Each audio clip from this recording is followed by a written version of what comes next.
जान जान वृक्ष है। ये जान जान वृक्ष मतलब ये ठाकुर जी के अवतार कालीन वृक्ष है, जहाँ में जब ठाकुर जी ये अंतर ध्यान हो गए थे तो सब सखियों ने ठाकुर जी को ढूंढो तो वृक्षन सु गोपी जनन ने पूछो तो कि ठाकुर जी कहाँ छुप गए, तुमने देखियो है? तो एक ने कही हाँ मैंने देखियो है, और एक ने कही मैंने नहीं देखियो है। तो जाने देखियो है वो जान, और जाने नहीं देखियो है वो अनजान।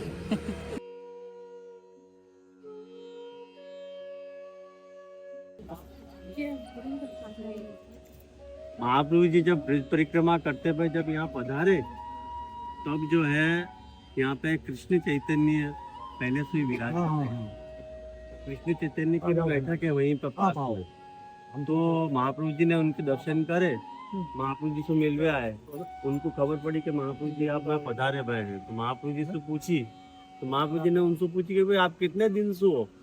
कि मैं तो 6 महीना से हूँ। कि ऐसे वेद में लिखो गया है कि ये मानसी गंगा दूध से भरी हुई है, क्योंकि ऐसे तो मुझको तो दर्शन नहीं बैठते कि मैं आप लोगों को कराऊंगा। तो महाप्रभु जी ने बाबा का संकल्प लियो हाथ में, और सब आपके जितने भी वैष्णव आते उन सबन के ऊपर छिड़को और दूधमय मानसी गंगा के दर्शन सबन को क्या हो पूरी। और वो 4 घड़ी तक वो दर्शन होते रहे।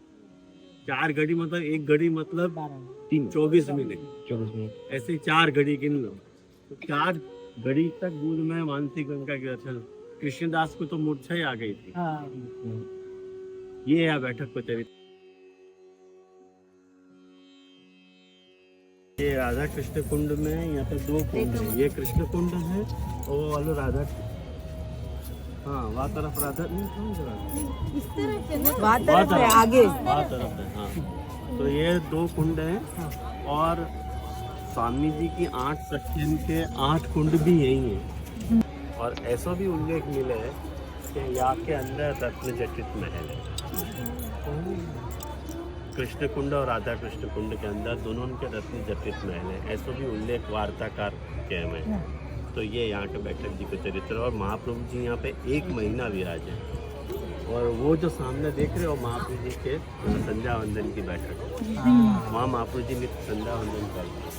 और यहाँ पे गोपीनाथ जी, गोकुलनाथ जी, गोसाई जी और अरे महाप्रभु जी, इन 3 की बैठक अपन देखी अभी।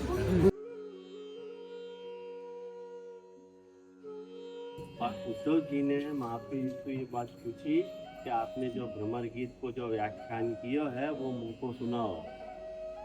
तो महाप्रभु जी ने यहाँ भ्रमर गीत का व्याख्यान उद्धव जी को सुनाया। महाप्रभु जी ने यहाँ कुंड में स्नान करो, तो हाथ जोड़ करो और 5 जगह को महात्मा। वो व्याख्यान जो है 3 प्रहर चलो,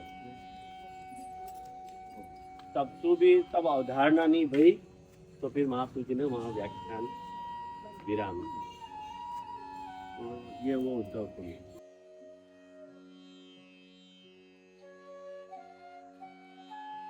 और ये कुसुम सरोवर में अपन ने वहाँ पे देखो, जैसे कि वहाँ पे अपन ने उद्धव कुंड में परिक्रमा में आया तो वहाँ पे भी महाप्रभु जी ने स्नान किए थे।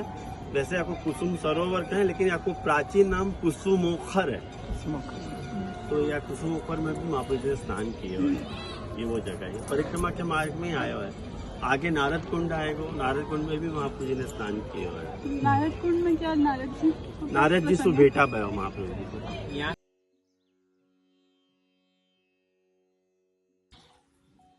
ये गोविंद कुंड महाप्रभु जी के बैठक, यहाँ पे कृष्णदास मेघन के साथ महाप्रभु जी जब यहाँ विराजे तब कृष्णदास मेघन ने ये इच्छा प्रकट करी कि गिरिराज जी में बहुत सारी कंदराएं हैं और कोई कंदरा के भीतर व्यापी वैकुंठ है।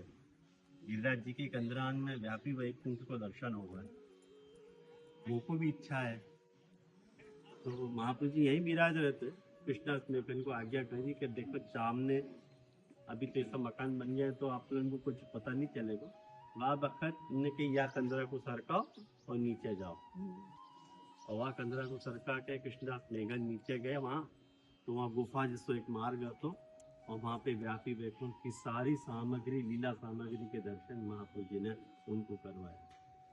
और जैसे बाहर आए वहाँ से निकल के, वहाँ पे या कुंड पे एक तोता बैठा होता और उसको 3 बार श्री कृष्ण शरणम मम बुलवाया और 3 बार श्री कृष्ण शरणम मम बोला के वो तोता तो उड़ गयो, लीला को प्राप्त किया।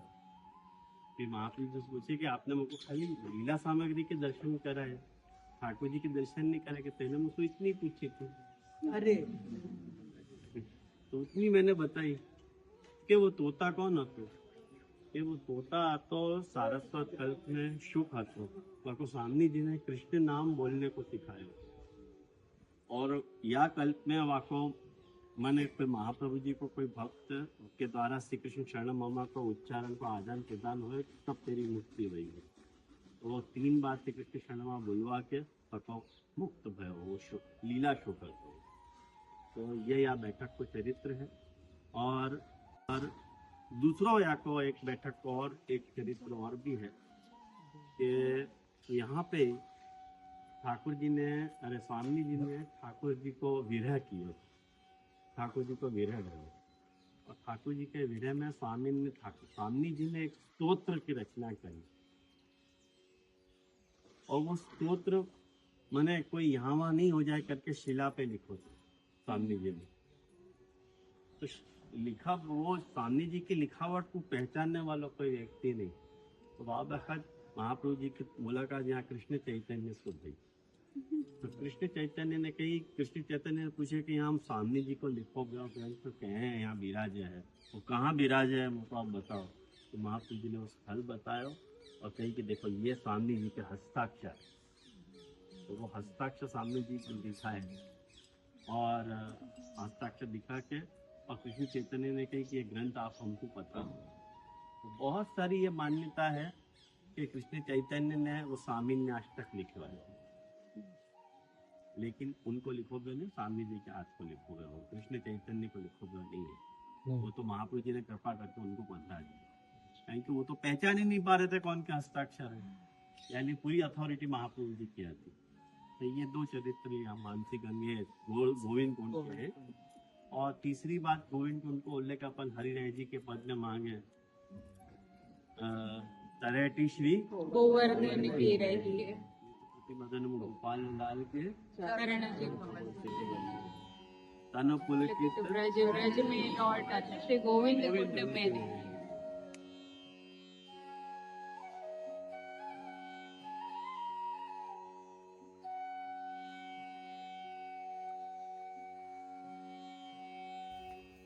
दान मांगस दान अपने अभी दान के अपने जो भी पद है वो दान लीला की है कि सांकरी खोर में ठाकुर जी ने दान मांगा वो दानगढ़ मानगढ़ वो है कि ठाकुर जी एक बार स्वामी जी बहुत ज़्यादा रूठ गए थे ठाकुर जी तो आए नहीं ठाकुर जी। फिर स्वामी जी मान में विराज गए। फिर ठाकुर जी जो है सखी वेश धारण करके एक जोगी को वेश धारण करके सामने ठाकुर जी को स्वामी जी को मनाने आया और कह ला मैं हाथ में देखूं तेरे क्यों इतनी दुखी बैठी है।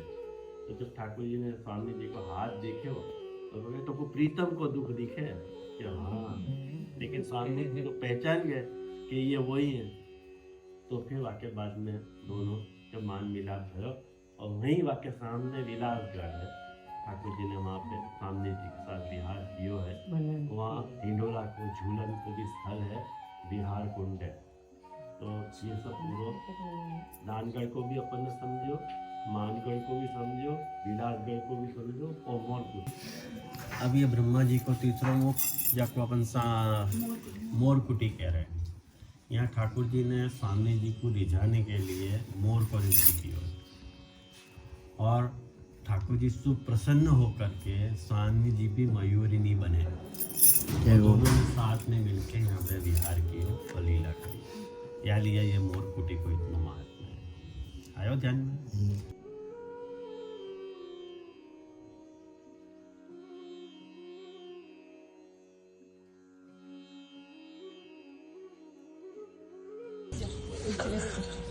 देखो वैष्णव, ये आदि बद्रीनाथ धाम है और ये तप्त कुंड है। और ब्रज में 2 बद्रीनाथ धाम है, एक आदि बद्री है और एक बूढ़े बद्री है। सबसे पहले तो यह बात को विचार करो कि यहाँ पे 4 धाम की जरूरत क्या है। कि आपको प्रसंग ऐसा बताऊँ मैं है कि जब ठाकुर जी यशोदा जी के और नंदराय जी के पुत्र नहीं भय हो तो तब यशोदा जी ने मन्नत मांगी थी कि भाई मेरे पुत्र होएगो तो मैं 4 धाम की यात्रा करवे आऊँगी। तो यशोदा जी को थोड़ी बड़ी उम्र में मातृत्व की प्राप्ति भई और वाके बाद पुत्र के लालन पालन में और ठाकुर जी के मुंह में ऐसे पड़े कि कहीं जाने को होश नहीं रहे हो। लेकिन थोड़ा जब बड़े भय अब उनको अपनी प्रतिज्ञा को स्मरण आया हो तब उन्होंने कही कि अच्छा ठीक है अब जावे को सोचे लेकिन जाने को मन नहीं करे, जावे कैसे, छोटे बच्चे को छोड़ के कहाँ जावे। तो ये व्यथा दोनों आपस में नंदराय जी यशोदा जी आपस में बात कर रहे। ठाकुर जी ने सुन ली। ठाकुर जी ने कहा अरे मैया दूर क्यों जावे, सारे धामन को मैं यहीं तेरे काज बुलाए दूंगा। ये ऐसी ठाकुर जी ने अद्भुत कृपा करी और सब 4 धाम को ठाकुर जी ने आज्ञा करी कि 4 धाम यहीं आ जाओ। तो क्या कहाँ ले जाएगा मेरे को, क्या आप तुम मेरे संग चलो तो सही। तो ठाकुर जी नंदराय जी और यशोदा जी को और पूरे ब्रज परिकर को लेके यहाँ पधारे हैं। और यहाँ पधारते वक्त सबसे पहले ये आदि बद्रीनाथ धाम जो है यहाँ पे ठाकुर जी ने बद्री नारायण के नंदराय जी यशोदा जी को साक्षात दर्शन करवाए। या के बाद ये तो खाली दर्शन कराए वो जगह है। या के बाद जो बूढ़े बद्री हैं वहाँ पे बद्रीनाथ की, नर नारायण की और बहुत सारे देवन की मूर्ति विराज रही है। वो मूर्ति बनाई गई नहीं है, वो मूर्ति स्वप्रकट मूर्तियाँ हैं। वो सब मूर्तियाँ आपने आदि भौतिक स्वरूप में यहाँ विराज रही हैं। बाकी ठाकुर जी ने जिन तीर्थन के भी आह्वान किए, रामेश्वर भी है यहाँ पे, लक्ष्मण झूला भी है, हर की पौड़ी भी है। हर की पौड़ी का अर्थ होवे हरिद्वार, पौड़ी का अर्थ होवे चरण। तो हरिद्वार मतलब हरि के चरण। तो हरि के चरण में तो मैंने लोग हरिद्वार जामे के नहीं। मैंने देव दानव को जब युद्ध भयो तो तब देव दानव के युद्ध में जो है वो अमृत चुरा के जो भाग रहे थे तो अमृत की कुछ बूंदे जमीन पे गिर गई थी। तो जहाँ पे भी अमृत की बूंदे गिरी वो जगह मोक्षदायिनी हो गई। वो हमें से उज्जैन है, हरिद्वार है, अपन जहाँ पे कुंभ मेला हो है, नासिक है, ये सब वो जगह है। तो लोग हरिद्वार जावे या लिए मोक्ष प्राप्ति के लिए। लेकिन ब्रज में सारे तीर्थ और सारे देव मात्र एक श्री कृष्ण की शरण है। ये ब्रज को महात्म्य है। तो ठाकुर जी ने 4 धाम, सारे देव, सारे तीर्थ, कोई तीर्थ को बाकी नहीं रखे हुए है। यहाँ तक कि रामेश्वर को भी यहाँ पे ठाकुर जी ने यहाँ पे लाए हैं। तो अपन यहाँ पे ये तप्त कुंड के दर्शन, लोग कहें कि जिनको भावना होवे वहाँ उनको तप्त उष्ण जल की अनुभूति। ये तप्त कुंड वही तप्त कुंड है जो बद्रीनाथ में, वहाँ पे बद्रीनाथ में है, वहाँ तप्त कुंड है। तुम लोग कोई बद्रीनाथ गए हो? वहाँ बद्रीनाथ में तप्त कुंड है। मतलब इतनी ठंडी है वहाँ पे, लेकिन कुंड में गर्म पानी है।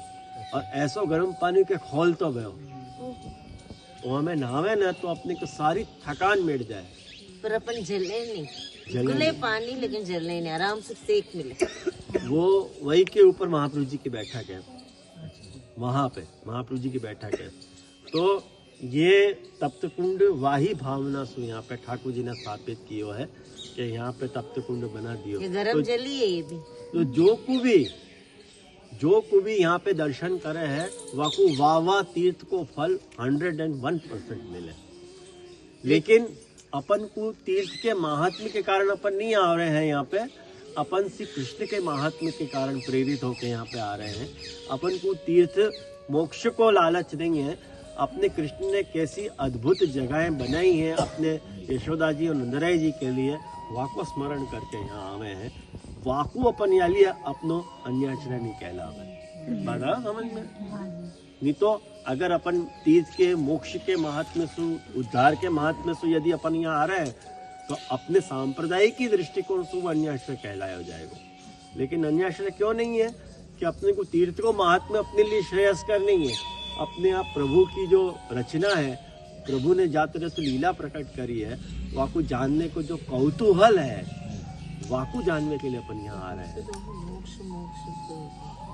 तो ये देखो यहाँ पे अलकनंदा कुंड भी है, सारे के सारे वही जगह जो आप बद्रीनाथ केदारनाथ धाम में विराज रहे हैं ना, सेम के सेम जगह सब यहाँ मिलेंगे। यहाँ पर लक्ष्मण झूला भी है। यहाँ लक्ष्मण झूला के रूप में खाली लक्ष्मण शिला है। ऐसा कहवे है कि लक्ष्मण जी ने यहाँ तपस्या करी है। वो लक्ष्मण झूला याली कहा जाए कि वो शिला हिलती थी, वो झूलती हुई शिला पे लक्ष्मण जी ने तपस्या करी थी। अब एक बात बताओ, जो चीज झूलती हो वहाँ के ऊपर तपस्या कैसे करी जा सके? लेकिन लक्ष्मण जी को तपस्या के कारण वो, और वासु ही प्रेरित होकर वहाँ लक्ष्मण झूला बना है। वो झूलती भाई कंसेप्ट को ध्यान में रखता। ख्याल में आया ये सब बातें? यही बद्रीनाथ कोई दिन के दर्शन कराए वही मंदिर है। वही मंदिर है, मैंने प्लेस यहाँ पे बनाया। ये जगह मूर्ति स्थापित करी है बूढ़े बद्री में, जहाँ अपन नारायण की मूर्तियां हैं। लेकिन ये वो जगह है कि जहाँ सबसे पहले उनको जब संदेह हो रहे हो तो यशोदा जी नंदराई जी को कि ये तो कुछ अपने कहने है, ये कन्हैया हमको कहाँ लेके जा रहा है पता नहीं, तो ठाकुर जी ने बलदेव ने बद्री नारायण को दर्शन करवाए। सारे ब्रजवासी और नंदराय जी, यशोदा जी, ये सब दर्शन करके बहुत प्रसन्न हुए, खूब आशीर्वाद दियो कृष्ण को कि अरे मेरा छोरा चिर जियो। तो ये पूरी जगह को महत्व है।